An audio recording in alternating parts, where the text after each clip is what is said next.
Educação em Destaque. Seu programa semanal de informações sobre educação.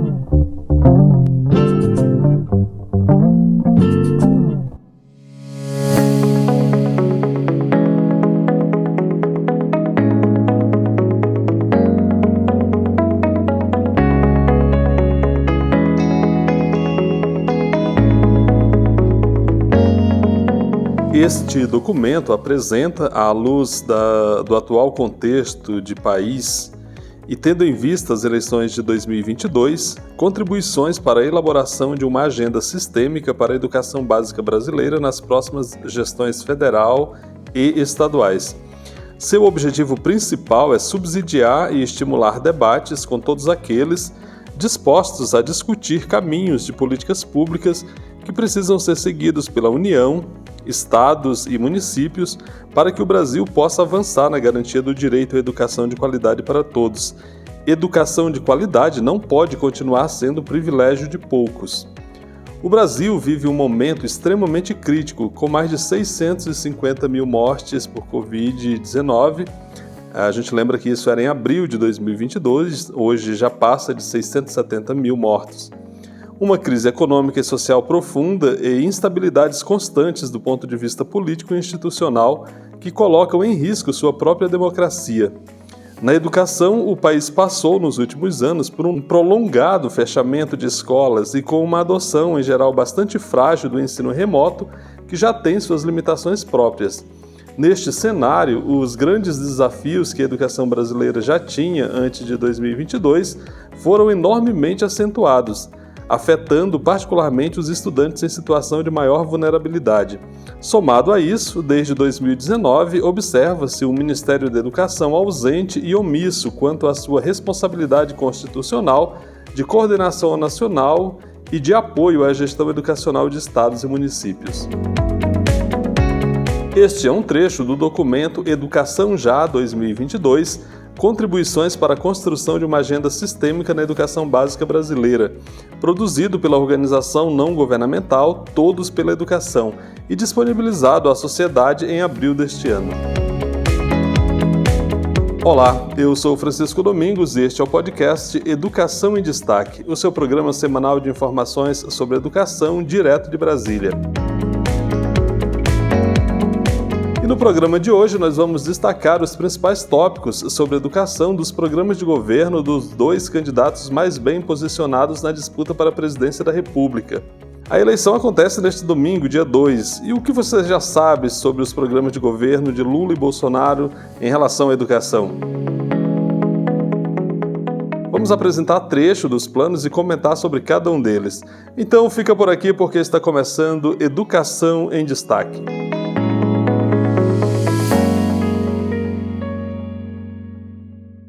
Diretrizes do programa de governo do ex-presidente Lula para a educação. Como já é do conhecimento público, o ex-presidente Lula não publicou um programa de governo nesta campanha.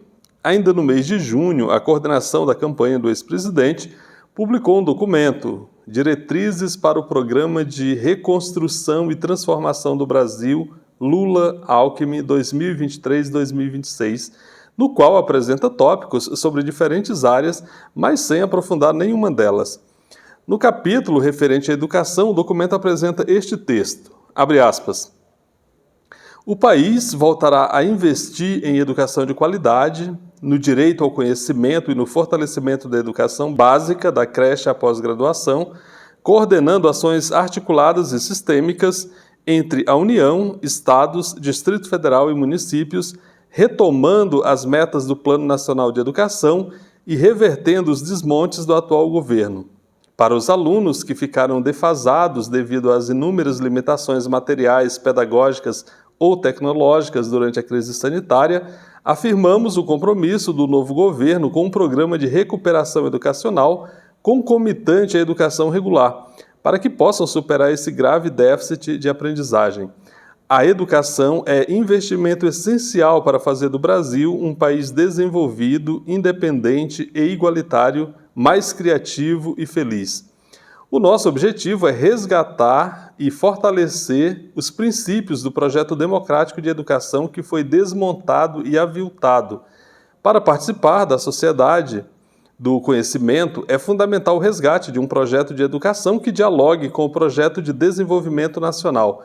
Para isso, é preciso fortalecer a educação pública, universal, democrática, gratuita, de qualidade socialmente referenciada, laica e inclusiva, com valorização e reconhecimento público de seus profissionais, fecha aspas. Em evento organizado no mês de junho pela ONG Todos pela Educação, o coordenador do plano de governo do ex-presidente Lula, Aloysio Mercadante, que já foi ministro da Educação no governo da presidenta Dilma Rousseff, fez esta fala.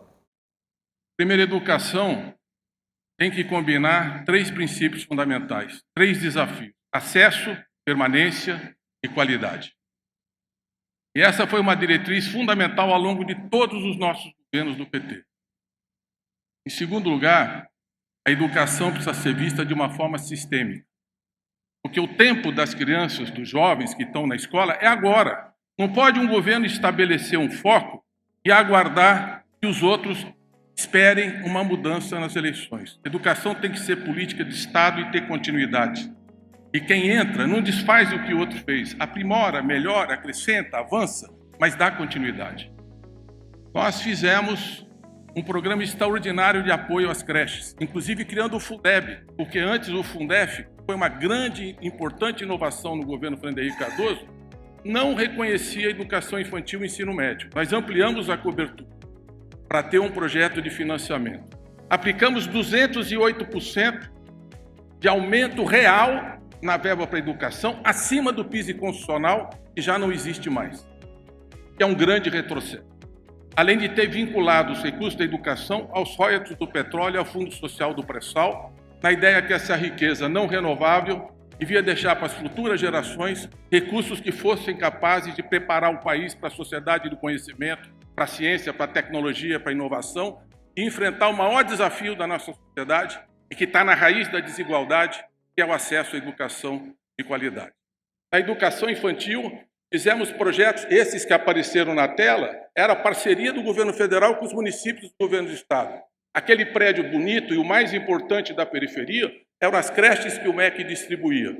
Fizemos o Pacto pela Alfabetização na Idade Certa, como foi aqui descrito, inspirado nesses governos exitosos. 300 mil professoras e professores alfabetizadores recebiam uma bolsa de estudo e um programa especial de formação e apoio de material didático. E implantamos a avaliação nacional por alfabetização para todas as crianças, para que a gente saiba em cada sala de aula quem não aprendeu a ler e escrever e os princípios básicos da aritmética. Nada disso existe mais. Nem o PAIC, nem a avaliação nacional pela alfabetização na idade certa. E nem a relação republicana do Pacto Federativo. Porque cada governador que veio aqui sabe que sempre foi tratado com isonomia, com critérios, através do PAR, que era um pacto de articulação republicana, onde na sala do ministro tinham todas as indicações do ministério. E a partir dali a gente construía a parceria. Nós fizemos o Mais da Educação para apoiar a educação em tempo integral. Fizemos ensino médio inovador para avançar em relação à educação de tempo integral. Iniciamos a Base Nacional Comum Curricular para realmente estimular novos itinerários formativos, inclusive na direção da profissionalização, combinado com a ação propedêutica. Fizemos a lei de cotas, metade das vagas da educação pública para os estudantes da escola pública com recorte de negros e indígenas. E isso estimulou os jovens. Nós tínhamos 9 milhões de inscritos no Enem, o que é uma realização fantástica. Além da pós-graduação, nem a avaliação da CAPES existe hoje. 150 avaliadores foram demitidos ou se demitiram pela ausência completa de uma política educacional. Por tudo isso, nós temos aqui algumas diferenças pedagógicas e políticas, mas elas são muito pequenas diante da cruzilhada histórica desse país. Nós temos que retomar o MEC, a educação pública, as nossas parcerias, para colocar a educação como a grande prioridade histórica desse país. Parabéns a todos, muito obrigado. Como ouvimos aí, a fala do ex-ministro faz mais referências às ações executadas pelos governos Lula e Dilma do que ao que pode ser um eventual futuro governo do ex-presidente. Completando a parte relativa à educação e ciência, tecnologia e informação, o documento petista afirma o seguinte, vamos abrir aspas aqui novamente. A ciência, tecnologia e inovação têm um caráter estratégico e central para o Brasil se transformar em um país efetivamente desenvolvido e soberano, no caminho da sociedade do conhecimento. Essa diretriz é fundamental para o nosso governo e implica combinar educação universal de qualidade, pesquisa científica básica e tecnológica, inovação e inclusão social. Para tal, é necessário recompor o Sistema Nacional de Fomento do Desenvolvimento Científico e Tecnológico via fundos e agências públicas, como o FNDCT, o CNPq e a CAPES.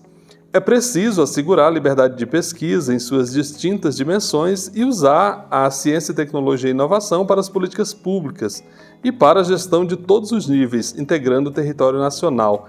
A ciência é essencial para a inovação tecnológica e social, bem como para o aproveitamento sustentável das riquezas do país, a geração de empregos qualificados e o enfrentamento das mudanças climáticas e das ameaças à saúde pública. Na mesma dimensão, é fundamental inovar para enfrentar o desafio da transformação tecnológica em curso, ecológica, energética e digital, com políticas de Estado que busquem garantir qualidade de vida em dimensões que ultrapassam o mundo da produção. É necessário fortalecer o Sistema Nacional de Ciência, Tecnologia e Inovação para que a sociedade usufrua dos benefícios do processo de geração de conhecimento. Para o Brasil entrar na era do conhecimento, será necessário também uma estratégia econômica que contemple, junto do fomento à ciência, à tecnologia e à inovação, os elementos da economia criativa e da economia da cultura, e que acelere a transição digital, o uso da inteligência artificial, a biotecnologia e a nanotecnologia em processos produtivos sofisticados com maior valor agregado, fecha aspas. Vale destacar ainda que entidades sindicais ligadas à educação, como a Confederação Nacional dos Trabalhadores em Educação, a CNTE, o PROIFES Federação, o ATENS Sindicato Nacional e outras, além de entidades como Andifes, CONIF, SBPC e ABC, entregaram documentos à campanha do ex-presidente com suas propostas e cobranças, mas até agora não saiu uma versão do documento com essas sugestões.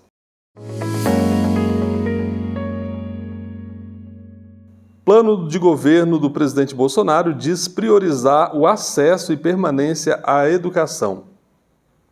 Ao contrário das diretrizes apresentadas pela candidatura do ex-presidente Lula, o plano de governo do presidente Bolsonaro é mais detalhado em todas as áreas, inclusive na educação.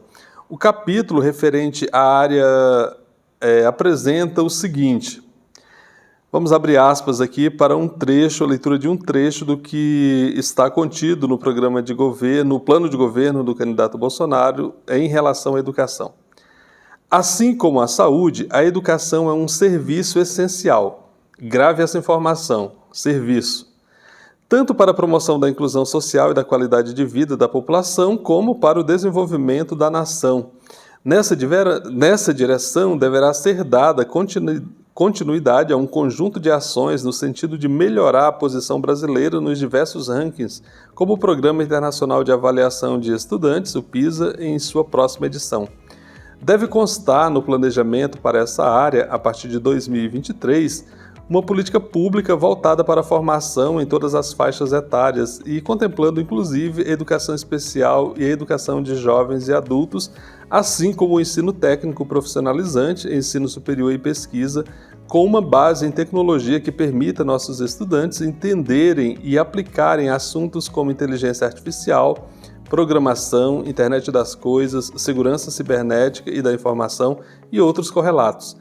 Essa iniciativa formará uma massa crítica apta a ingressar em postos de trabalho que estão sendo criados pela chamada Revolução 4.0, agregando valor à economia e permitindo maior empregabilidade dos brasileiros. É uma visão de médio e longo prazo de Estado, mas que impactará rapidamente na qualidade de vida de nossa população e na evolução e aumento da qualidade da mão de obra e produtividade na indústria e nos serviços. Bom, eu pedi a atenção, sobre aquela parte ali no início que diz: assim como a saúde, a educação é um serviço essencial. Por que eu pedi atenção para essa questão da educação como serviço essencial? Essa ideia de educação como serviço essencial é uma pegadinha que já foi discutida no Congresso Nacional. Em 2020, no contexto da pandemia, as deputadas Paula Belmonte, que é do Cidadania do Distrito Federal, Adriana Ventura, que é do Partido Novo de São Paulo, e Aline Sleutz, do PSL do Paraná, e o deputado general Peternelli, também do PSL, tem até que ver se esse pessoal não já mudou de partido, mas enfim, esses eram os partidos deles na época, apresentaram o projeto de lei número 5.595, que pretendia tornar a educação um serviço essencial. Dentre outros objetivos, a proposta visa acabar com o direito de greve no magistério. Essa proposta, ela se encontra no Senado atualmente, está parada, ela não avançou no Senado, exatamente porque houve uma resistência muito grande pelas categorias do magistério, quando se trata dessa questão de acabar com o direito de greve contido nessa ideia de educação como serviço essencial. Portanto, como se percebe, embora se trate de um plano de governo, e eu li um trecho para que vocês percebam, que nós temos aí um texto genérico e até contraditório em certos aspectos.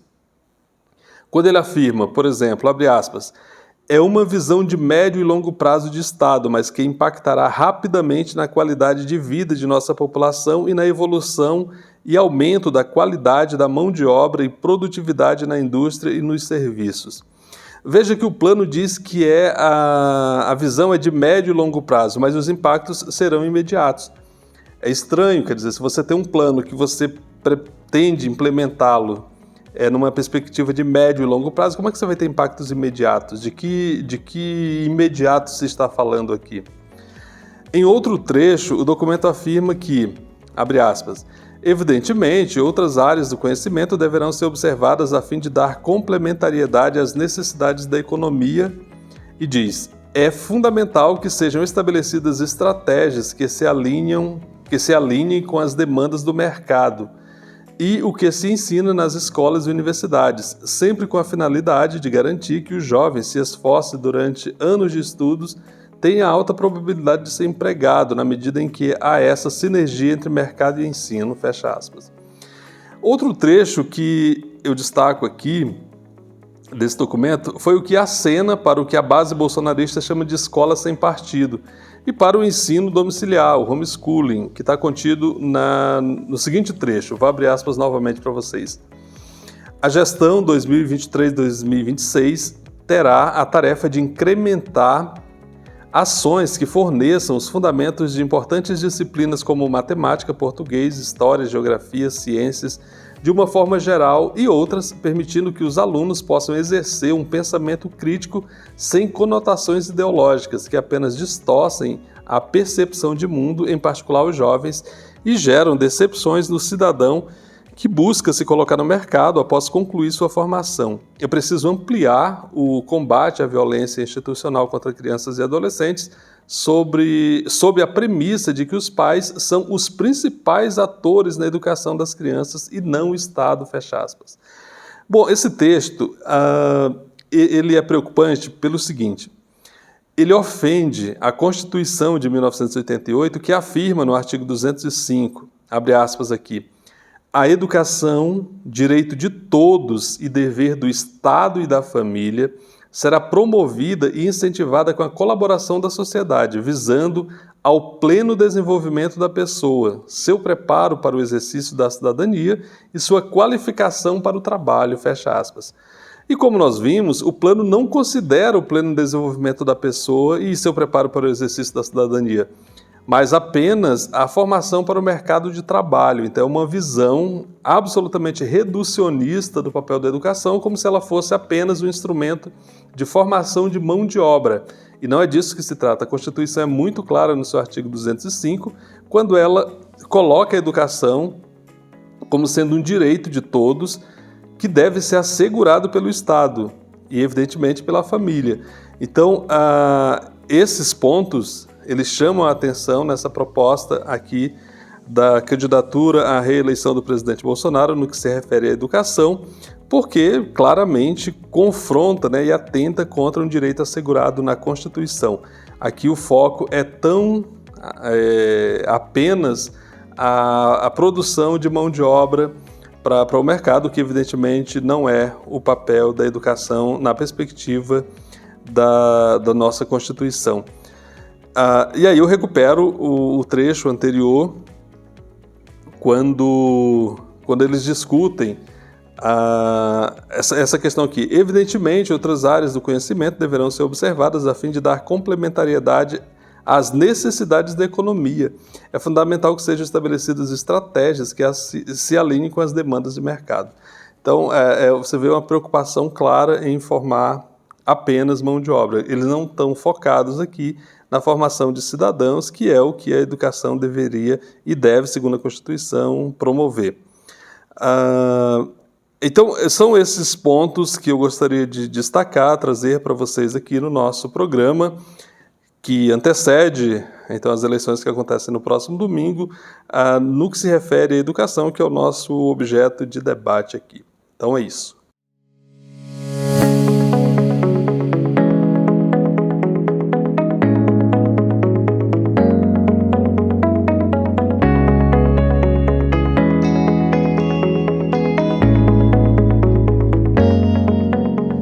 Nós estamos chegando ao final do nosso programa. Muito obrigado pela sua audiência. O podcast Educação em Destaque é uma produção de Destaque 61, assessoria e consultoria.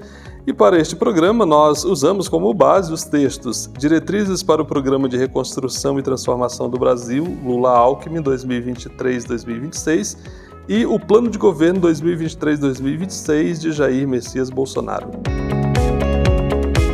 O podcast Educação em Destaque é feito com muita dedicação para você, que valoriza conteúdo de qualidade, mas ele não seria possível sem o apoio dos nossos parceiros. O Sindicato Nacional dos Técnicos de Nível Superior das IFES, o ATENS Sindicato Nacional, a ADURGS Sindical, que é o Sindicato Intermunicipal dos Professores de Instituições Federais de Ensino Superior do Rio Grande do Sul, o Sindicato dos Docentes das Instituições Federais de Ensino Superior dos municípios de Ananindeua, Abaetetuba, Belém, Bragança e Cametá, o Sindiproifes Pará, e a Casa Saberes Apoio Multidisciplinar. Você também pode apoiar o nosso podcast, procure por Educação em Destaque no Instagram, onde nós somos o educacão.destaque. Também estamos no Facebook e no YouTube. Então siga aí os nossos perfis e no YouTube, inclusive, você pode ali se inscrever no canal e acionar o sininho para ser informado sempre que a gente subir conteúdo novo por aqui, o que a gente faz sempre às sextas-feiras. E aí você pode divulgar, até peço que você faça isso, divulgue aí o link desse programa nas suas redes sociais e nos seus grupos, do WhatsApp e do Telegram, para que a gente possa ir cada vez mais longe.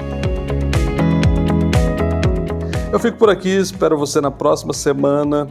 Bom final de semana para você, bom voto aí no próximo domingo.